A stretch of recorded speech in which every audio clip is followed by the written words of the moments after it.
Well, hi, Helen. Thanks for joining me. Hi, Bob. It's nice to see you. We're talking about the Day One program, and I know that when you first got the flyer, you noted it sounded like it might be interesting and fun. What were the interesting and fun elements in the flyer? I thought that connecting with other people who have Parkinson's would be fun, and writing about it in such a imaginative way would be fun. Now, you have done some writing before, yes? Not formally, I mean in college. Okay. Yeah, I note that because I was very impressed by your writing style. You seem to, I'm not sure how difficult it was for you to do it, but you seem to do it with quite a high level of skill. Well, thank you. It's what my kids have told me just in little speeches I've written and um, presented. I am trying. I mean, I did some research when I was a nurse 20 years ago. I got the first research grant in the clinic I worked in at the time. And so I've done that kind of professional writing Right. for purpose, but not personally.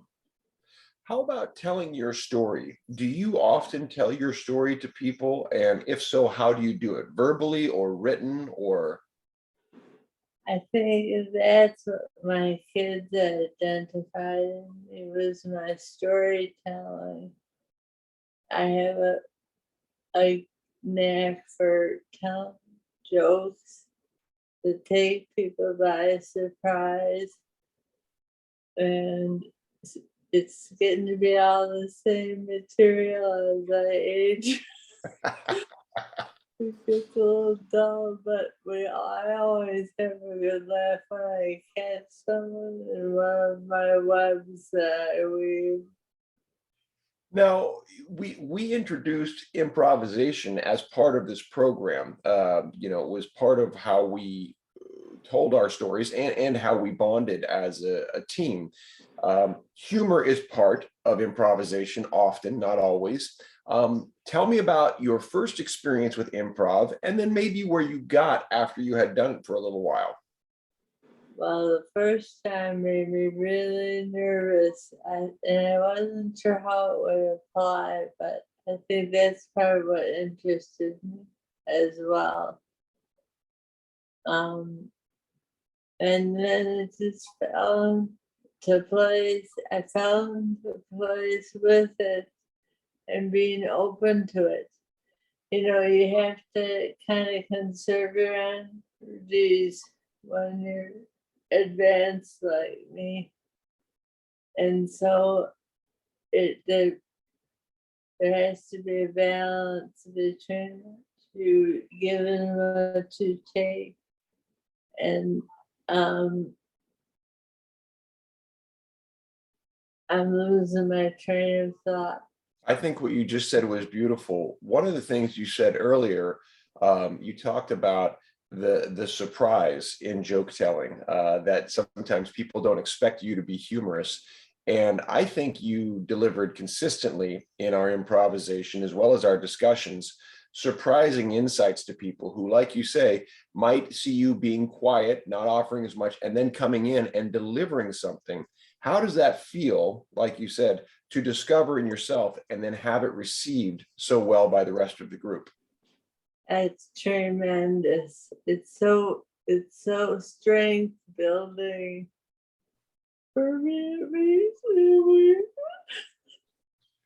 And I was just going to bring up your emotional beauty because you so often you're so vulnerable with your emotions, and I think that's a tremendous gift. And take your time, please. Um, just to say that when you offer that to others, it opens up their emotional channels too. Have you always been emotionally available like that, or is that something that's developed? Always that way. It's a little exaggerated. I think in the later stages of the disease, things are more barren, you know? They're more on the surface, and I have a harder time controlling my emotions. I've always been a connector. That's what made me really good as a nurse for children. I could connect with them on their level. But things have, things change. But I was glad I do feel like I have insight that's valuable to people who are struggling with disease, and I'm painfully shy. So it's hard to get it out there, but this made me feel comfortable enough to offer that up. That's wonderful. You It mentioned was. Thank you for that opportunity. you're so welcome. You mentioned your ability to connect to others, going back to your time as a nurse with children. That seems that comes through now, right? Because the Really? connection, yes, the connection sometimes is in, like you said, being vulnerable, listening very well, and those types of things, like you say, even if you don't have as much energy as you're used to, or your voice maybe isn't as strong as you're used to, what you added and when you added it always seemed to just bring things up like to a spike. Like people would go, "Oh, Really? yeah, that's what I noticed," and some of the feedback I got from others. Cool. So just so you know, that definitely played within. That means the world to me, because I've always been interested in being industrious and creating and supporting. And you don't get to do that very much when you're as advanced as me. I'm sure your dad had some of that experience. Well, So that's really meaningful to me to hear that it was valuable to others. something you're doing that I don't even know if you're doing, but is that you're putting yourself out there. That when people, it's understandable yet problematic within Parkinson's to begin to isolate when some of the perceived things that you're valued on aren't there the way you're used to, right? Be it your speech, or be it your ability to maybe cognitively process as quickly as you're used to, and yet you're still showing up. And I think those things add value, because they display your courage, and they display your strength, and Mhm. again your emotions. Those are the things that come forward repeatedly. Like you said, it may be difficult. Your yes, it's difficult, and you're showing up anyway. Yeah, I think I've noticed many of my compadres in the group just, I think they can't look at the process because it's too painful.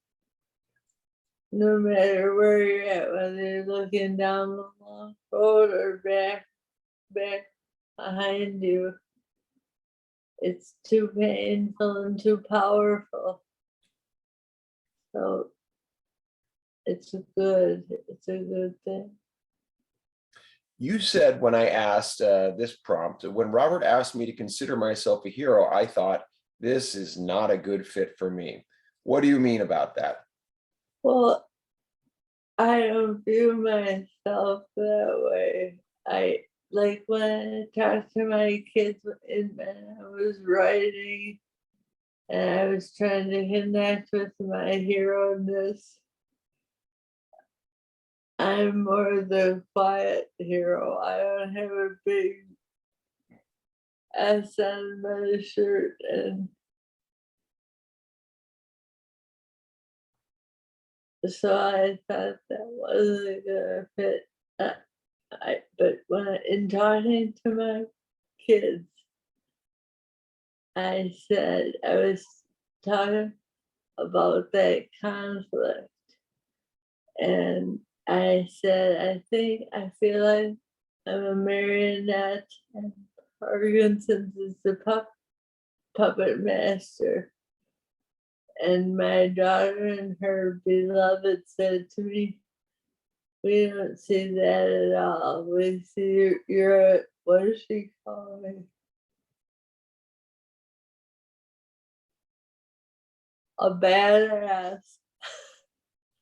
You're a badass, mom." And her boyfriend, who's like family, said, "I see you like a gladiator every day, starting strong and duking it out the whole way." So I had to reframe myself. I tried. I don't That know how.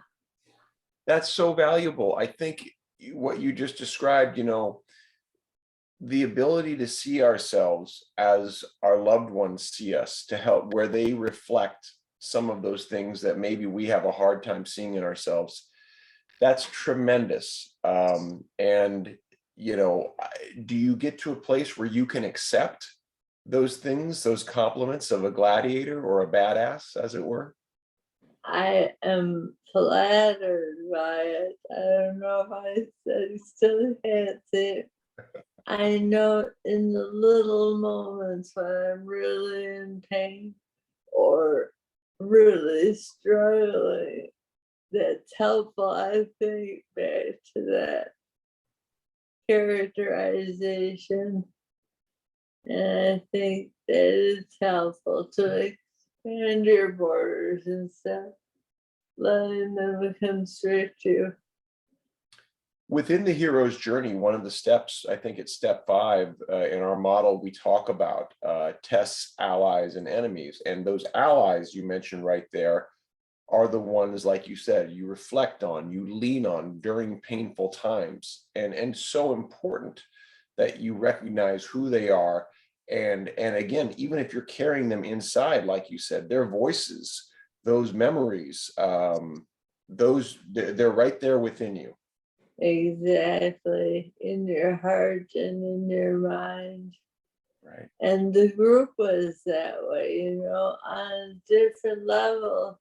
This experience in the group was that way for me. When I saw, I'm not gonna remember his name because I haven't seen him for a couple weeks. But the gentleman who was a lawyer, who was Yes. so verbose, Yes. he was wonderful. What a mind. Yeah. And an inspiration to me. He was more my level of disease.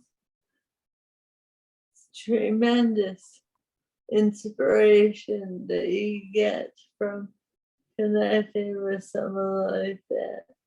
You're speaking of Len, and Len, yeah. I'll certainly pass that along. Hopefully he'll see this. And that's wonderful that, again, you found that reflective power in each other, and that mutual respect. And it's something interesting you bring up, the different levels of Parkinson's. We know it's a progressive disease. We know there are stages. There are people who some look at and go, it doesn't even look like you have it. There's others who the symptoms are much more clear. Do you mind sharing how long you've been diagnosed? I was diagnosed in 2000 next month, so that's 22 years. So you're about, like you mentioned, my dad, who was diagnosed in 2001, very similar. Yeah. And, early on in your journey, your ordinary world before you were diagnosed, do you mind mentioning what life you thought was going to look like and what you were busy with before? You mentioned being a nurse. What, Yeah, oh, I was just prime. I had Papa and I being a little baby by myself and not have to poke twice or three times. And I loved my work. I loved my family. I was very active personally and within my family as the helper of others, always the helper of others. you, And I thought my husband and I had plans to, when he retired, because he was quite a bit older than I, we would travel and I would work as a traveling nurse, and we were going to go from state to state and just explore. And it all went afoot. He couldn't deal with helping me. And I don't have a lot of blame for him. I don't have bad feelings. There was peace between us. It was a huge gift before he died years ago. There was peace between us. But my life has had to evolve in a different direction. And it's been pretty darn good, all see, things considered. that's such an amazing thing you just said there. It's been pretty darn good, all things considered, because if people only looked at you and only saw the difficulties, they would miss the person who's had the journey, that's had these adventures, that has the family, that has the heart, that has the, the pride and job well done for many years, and what that meant to you as a person. um, I think that's important, that it's out there for that reason, that your story get told, get shared in that way, so that the person is seen, not just the Parkinson's. Yeah, it's hard because it's a deep dive into this state I'm in right now. I can be going on having fun and everything stops on a dime. And how do you, I think it's amazing that you get that. Yeah. You're very compassionate, I think. Thank you. I think part of it has to do with, first with my dad listening, and when we spent the 2 months on the road together doing Boys of Summer, that was 3 years into his diagnosis, and you didn't see many symptoms, but we met a lot of people at various stages and got to really talk openly about, so what do we think? What's this going to be like? Yeah. And then, you know what, honestly, for the next 10 years, we didn't worry too much about it. We thought it's going to be okay. There'll be a cure. Mm-hmm. And it didn't happen. And we really had to say, oh, I guess we are going to have to do things because you're progressing. The cure isn't here. And so it's been that kind of a journey. And I think that's why it's so important that other people recognize their own journey from the early stages, or wherever they are. There's stories to be told and to prepare for, Yes, yes. because Be open to change because it's inevitable. you, One way. yeah, I'm sorry to interrupt. You've had this amazing relationship I wanted to bring up, that was very impactful to one of our mentors, Susan Scarlett, who came in as a mentor, having done the class previously.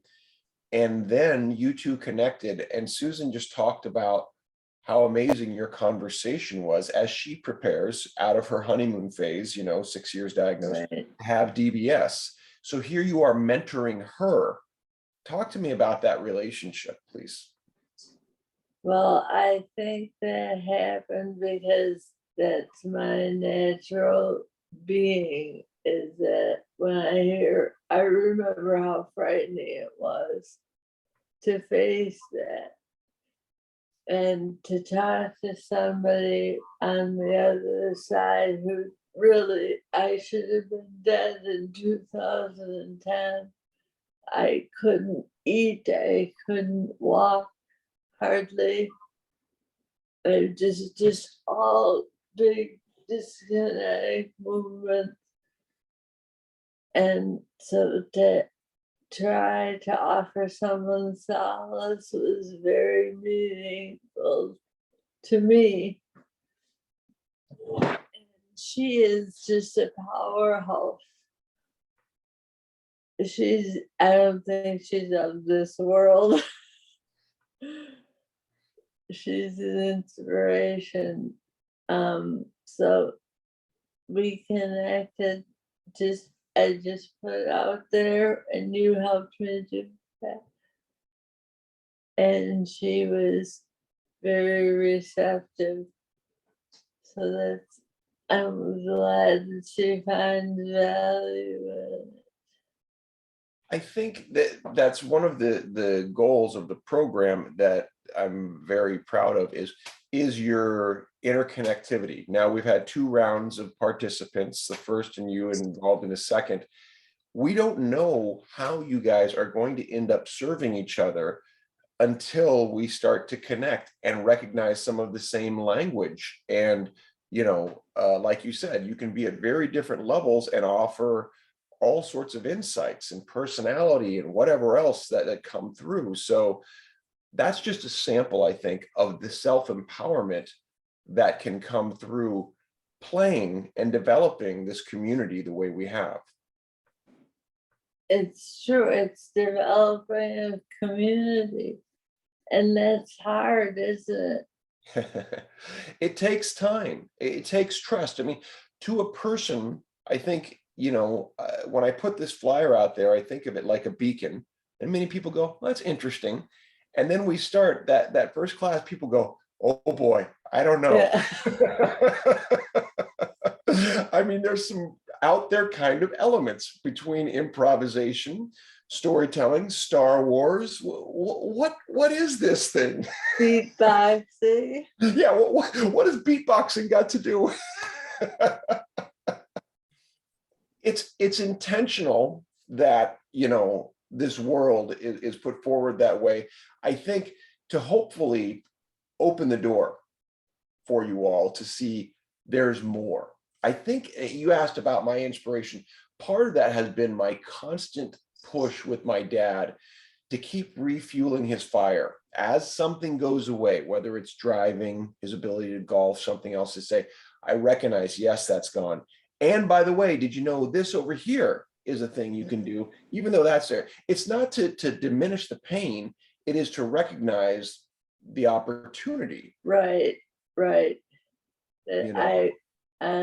I hear you. Be able to look at the other side of the dark shadow or the blindness, like that one photo. I just love it. Look, you can look at the full light of the sun for just a second before you have to turn away. So beautiful. So that quote, I have that here. You wrote that, I think. You and Diane, one of our mentors, and Susan got into a very nice exchange. And this was in the resurrection phase, which I believe is step 10 or 11 of the hero's journey. And you wrote this passage. You said, I never had wholly accepted the fact that I was seriously ill and needed help until I came to that solitary sacred place. And Susan responded first saying, isn't it incredible how far we can get into the reality of Parkinson's before we truly acknowledge and accept what it actually means? And Diane wrote, I think what it means for each of us is revealed over time. I do wonder if I have acknowledged all I need to. And here, what you said was, one of my favorite sayings goes something like this: you can look at the full light as the sun for only a split second before you have to turn away. I think this is Parkinson's. It's too much to conceive of all at once. We must take it in small doses. That's a beautiful exchange.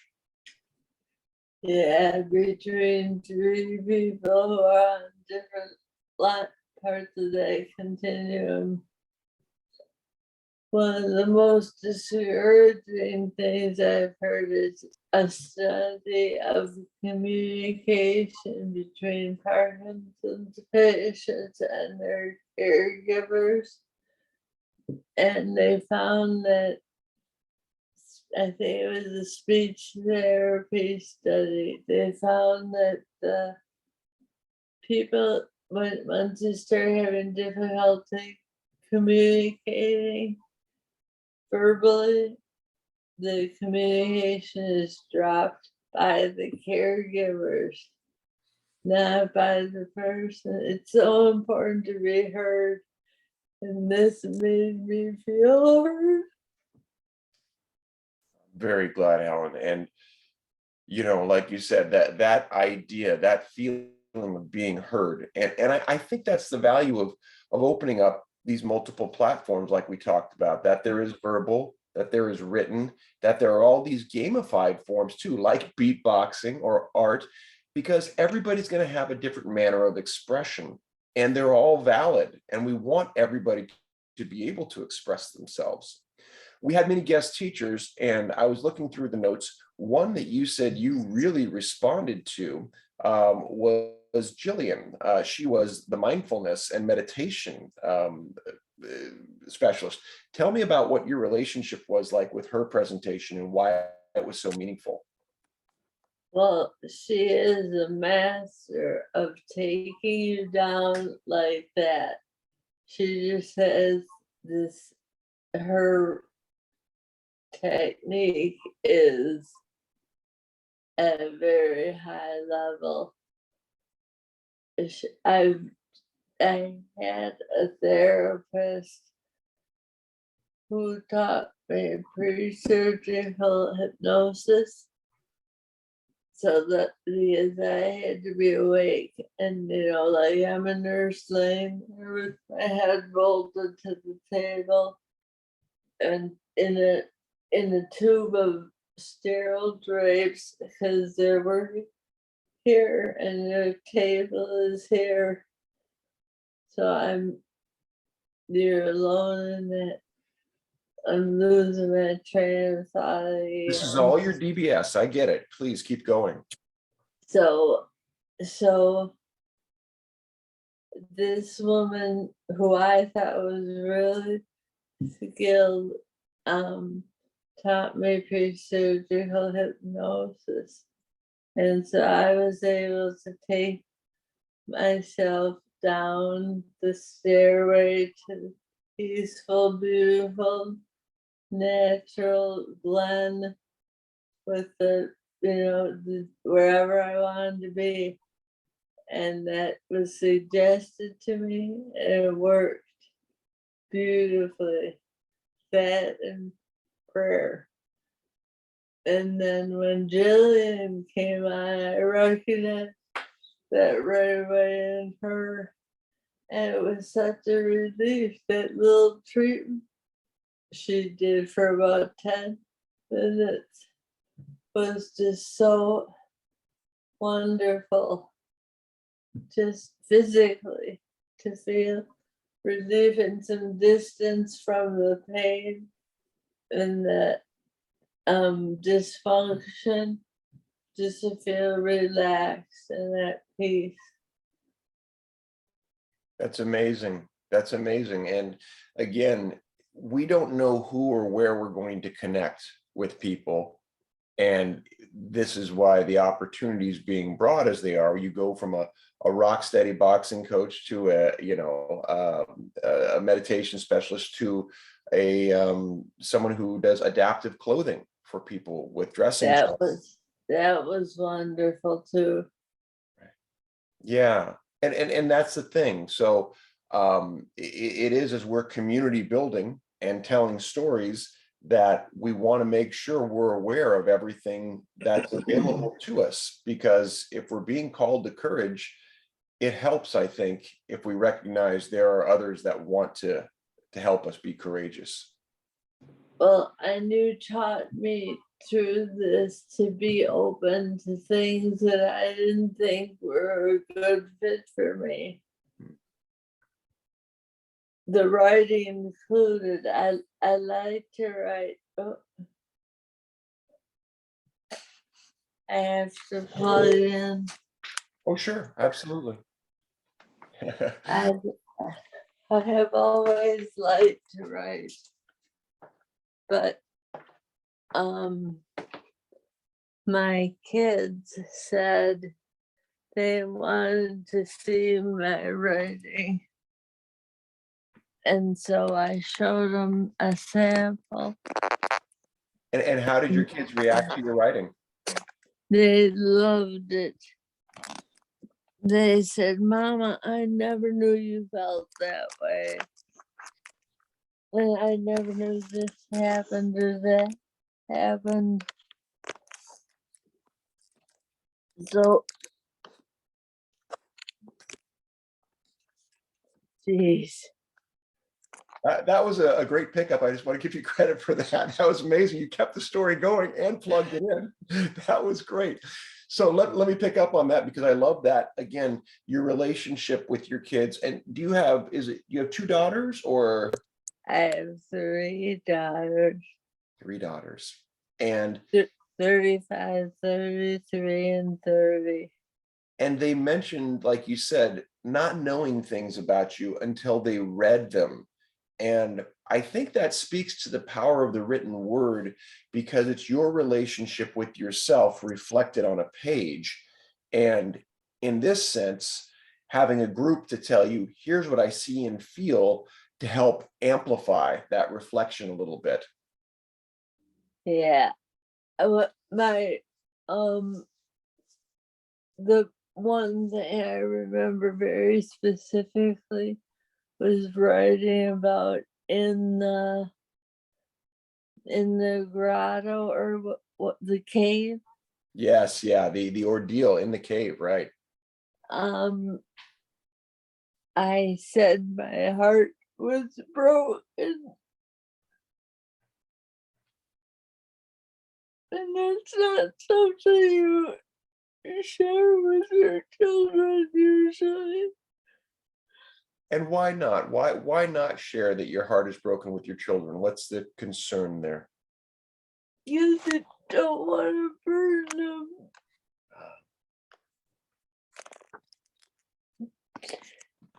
That's a big word, Helen. Burden. That's a very big word. And again, thank you for sharing your feelings about that right here. I'm quickly scanning through the ordeal right here as because I remember reading this piece, and you wrote, just share this.